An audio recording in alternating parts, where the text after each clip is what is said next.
Boa tarde. Como o mês de março é o mês da língua portuguesa e este ano letivo vai ser dedicado ao escritor Miguel Torga, estamos aqui com a professora Sónia Moreira, professora de português do nosso agrupamento e apaixonada pelas obras do autor, para nos falar sobre ele e sobre a sua produção literária. Boa tarde, professora. Desde já agradeço por ter aceito o convite. Como surgiu o gosto por Miguel Torga? Ora, boa tarde, muito obrigada pelo convite. E então, para responder à primeira pergunta de como surgiu o gosto por Miguel Torga, eu devo dizer que o primeiro contacto que eu tive com Miguel Torga foi precisamente enquanto estudante também do ensino secundário. No 12º ano, que foi a primeira vez que tive contacto, e de certa forma foi um autor que me marcou, quer pelas temáticas, quer pela diferença na sua poesia, que de certa forma me cativou. Mais tarde, e também por ligação a terras transmontanas que tenho, sendo ele oriundo de Sabrosa, do concelho de Vila Real, já agora onde eu estudei, era um autor de culto e muito admirado por aquelas gentes. Aliás, se vocês forem ainda pelo antigo IP4, quando chegam ao Alto de Espinho, que é aí onde começa o distrito distrito e concelho de Vila Real, podem ler uma placa inspirada num texto de Miguel Torga que diz precisamente "Bem-vindo ao Reino Maravilhoso". Portanto, para ele o Reino Maravilhoso era de Trás-os-Montes.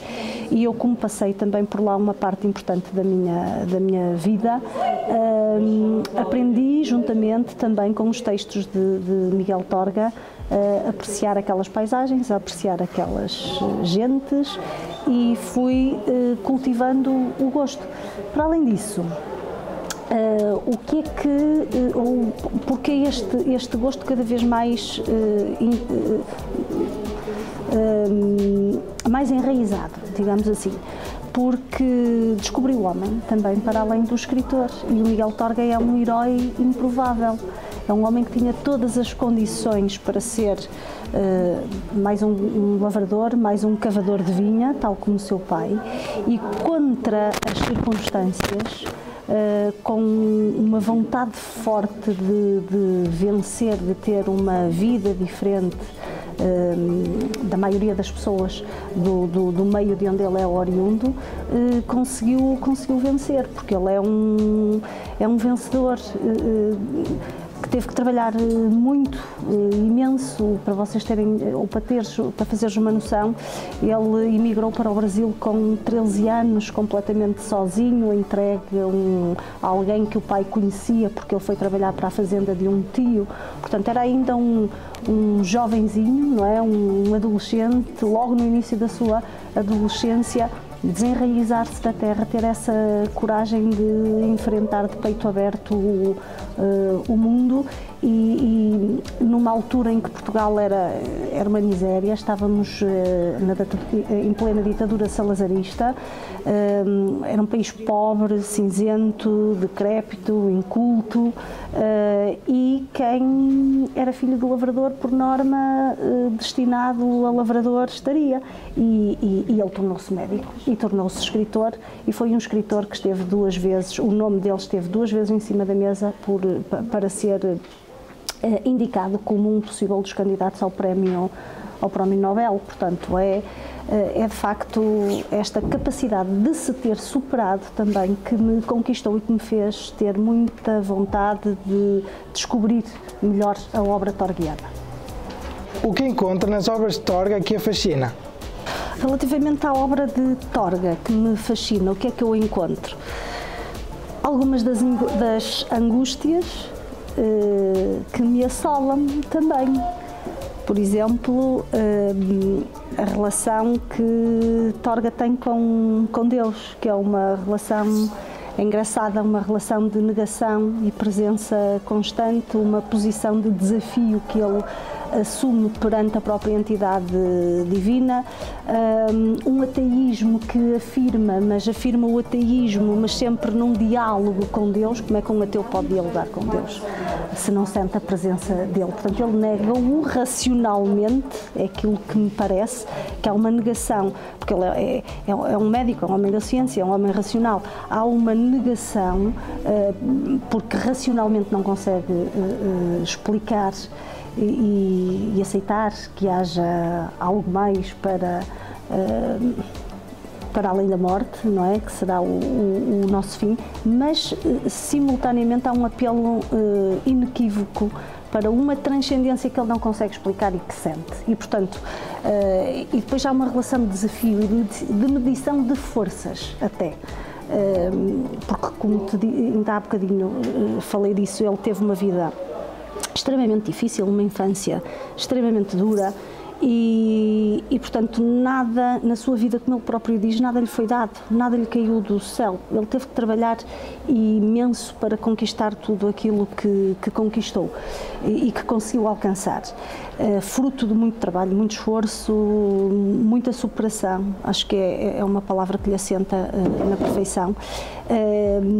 E, portanto, o que ele entende nesta sua relação com Deus é que Deus a existir nunca o ajudou em nada. Portanto, era uma entidade pouco presente ou inativo, a pecar quase que por omissão. E, portanto, há aqui uma série de questões que ele acaba por levantar. Não que eu disse que algumas das suas angústias, que eram também algumas das minhas, não que eu tenha propriamente essa posição tal como o autor, mas a questão em si da existência ou não de Deus, da fé, são coisas que me preocupam, isto é, que me ocupam também o espírito. Há depois outras questões, por exemplo, da liberdade. Ele era um defensor absoluto da liberdade. Ele esteve preso no Aljube, na época salazarista, porque, enfim, nas suas obras havia determinadas críticas que eram entendidas como uma crítica ao regime de Salazar, e Salazar não achava grande piada, certamente, e, portanto, ele também esteve preso. Algumas das suas obras foram impedidas de ser publicadas, portanto, a liberdade é outro dos temas que está também muito presente. A questão da necessidade das pessoas serem honestas, íntegras, terem caráter. Olha, eu dou-te um exemplo, assim, muito breve, aqui deste livro, a propósito de quando ele formou-se em medicina e depois, nos primeiros tempos, ele regressou à sua aldeia, a São Martinho de Anta, no concelho de Sabrosa, para exercer precisamente a sua profissão de médico. Só que os doentes não aparecem todos os dias, portanto ele não tinha grande clientela, ainda por cima, uma clientela pobre, que só ia ao médico quase quando estivesse a morrer, porque não havia dinheiro para pagar ao médico. E então ele estava a ter ali algumas dificuldades, ele só esteve um ano e depois acabou por ir para Leiria e depois mais tarde fixou-se em Coimbra, porque não ganhava o suficiente na terra dele. E então há uma conversa com um sujeito e o outro fulano propõe o seguinte, que era para que ele fosse médico, mas em simultâneo tivesse um cargo político. E o fulano diz-lhe assim: e se o doutor fosse falar diretamente com o governador civil? Insinuava o Raimundo. Nem pensar nisso. Repetia-se a comédia de Agarês. Lá faltava-me a benção de Barros, ali, a do Coronel Borges. É que assim nem atamos nem desatamos.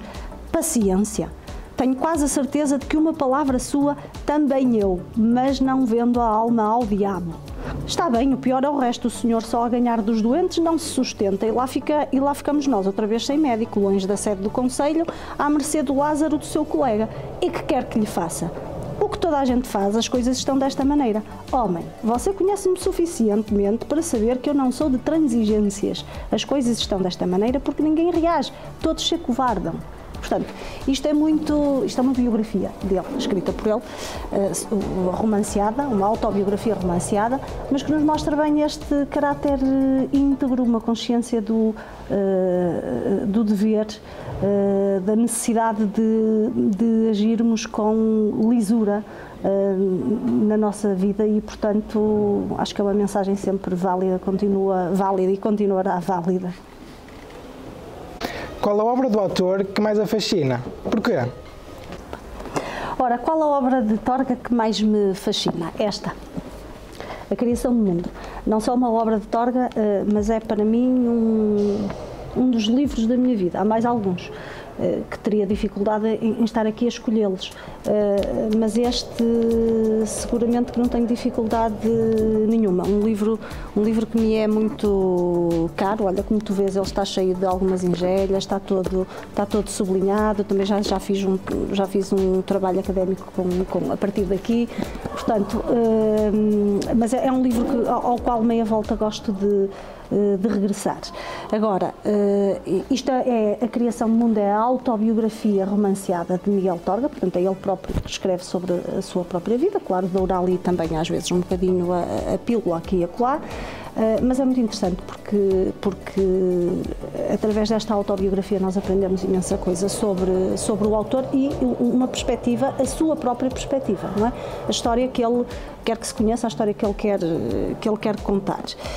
Mas Torga não é propriamente conhecido ou admirado propriamente pela sua prosa. Não é aquilo que mais se destaca no Miguel Torga. O que se destaca mais no Miguel Torga é a sua poesia, que tem vários volumes dedicados à poesia, e a sua diarística. Ele, ao longo da sua vida, foi sempre escrevendo um diário e, portanto, a sua obra é composta por 16 volumes de diários que ele escreveu ao longo da sua vida. Reflexões sobre as coisas que o preocupavam no dia-a-dia, sobre a situação política, sobre pensamentos que lhe assaltavam o espírito em determinado dia e, muitas vezes, mesmo no próprio diário, muita poesia. Conseguimos encontrar muita poesia no seu diário. Olha, dou-te já um exemplo, que ele tem um dos seus poemas no 6º diário, de 1953, e que mostra precisamente o seu apego à sua terra natal. Portanto, ele nunca, apesar de não residir em São Martinho de Anta, nunca se desvinculou da terra natal. E é curioso algo, porque tendo ele passado por tanta dificuldade e por tanta miséria, aquilo era uma pobreza franciscana, se ainda hoje tu fores lá e há o Espaço Torga, é assim que é conhecido, com uma exposição fotográfica incrível, com as obras dele, do autor, mas se ainda hoje é uma terra pequenina, uma aldeiazinha pequenina, imagina o que seria isto nos inícios do século XX, porque Miguel Torga nasceu se a memória não me falha, 12 de agosto de 1907. Portanto, tu podes imaginar o que seria aquele lugar. E mesmo ele sendo um homem viajado, porque ele era viajado, ele conhecia desde logo o próprio país, Portugal, como ninguém. E depois também outros países europeus. E esteve também 5, 6 anos no Brasil, como te disse há bocadinho. Ele saiu com 13 anos de Portugal, foi para o Brasil, só regressou aos 18. Mas nunca esqueceu as suas raízes, nunca esqueceu a terra natal. O reino maravilhoso, como ele lhe chamava. Não deixa de ser contraditório e ao mesmo tempo espantoso como é que uma terra tão pobre, onde ele passou por tanta dificuldade, talvez fome também, até, porque era frequente naquela época, e haver este amor, porque é disso que se trata, é uma ligação de profundo amor que Miguel Torga tem com a sua terra, que o leva a escrever um poema que incorporou não na sua obra poética, mas na sua diarística, e que diz o seguinte: olha, regresso às fragas de onde me roubaram, minha serra, minha dura infância, como os rijos carvalhos me acenaram, mal eu surgi, cansado, na distância. Cantava cada fonte à sua porta, o poeta voltou. Atrás ia ficando a terra morta dos versos que o desterro esfarelou. Depois o céu abriu-se num sorriso e eu deitei-me no colo dos penedos a contar aventuras e segredos aos deuses do meu velho paraíso. Portanto, os deuses do seu velho paraíso, o paraíso é a sua terra natal, E os deuses do seu velho paraíso são os elementos da natureza, porque ele também é um poeta profundamente ligado aos elementos da natureza, e portanto aqui até os penedos lhe servem de colo, quase como o colo materno, as fontes quando vem o poeta que regressa à terra, que lhe acenam, que lhe cantam, a fonte, a água é sinal de vida, de fertilidade, e ele quando se queria retemperar, quando se sentia cansado e se queria retemperar, era de facto para o seu reino maravilhoso que ele regressava.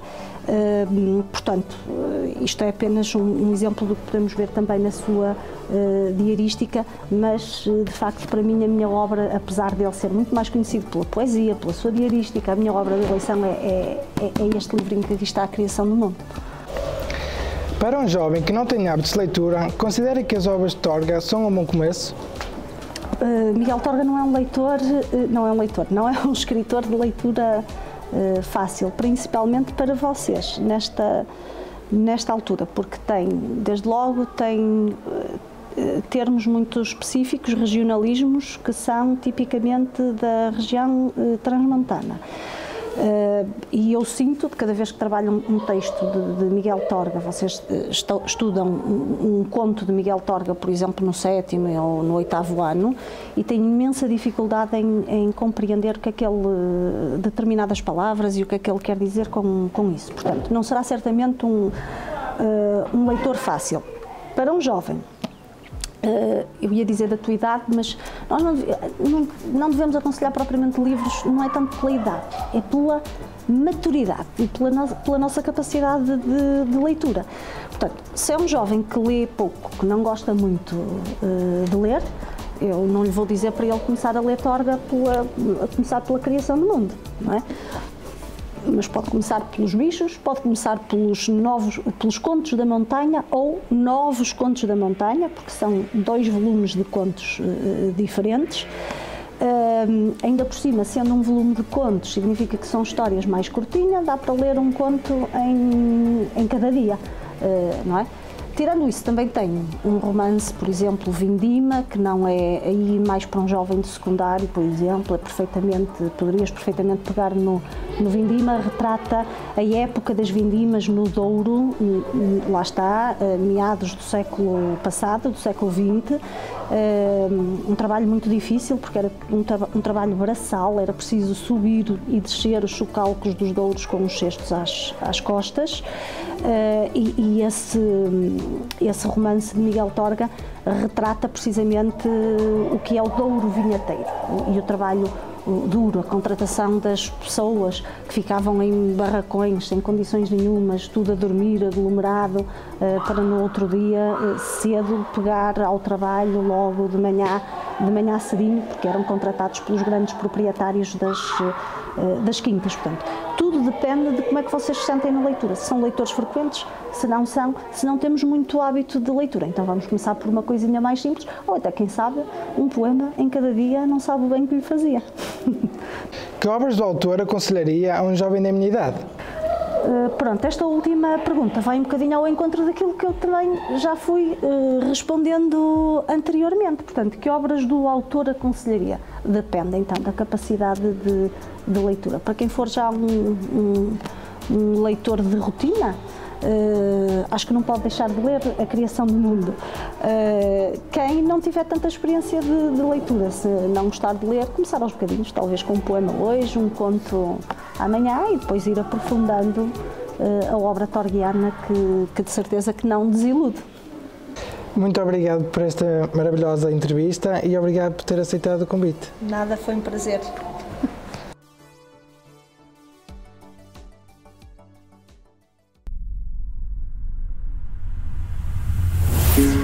Thank you.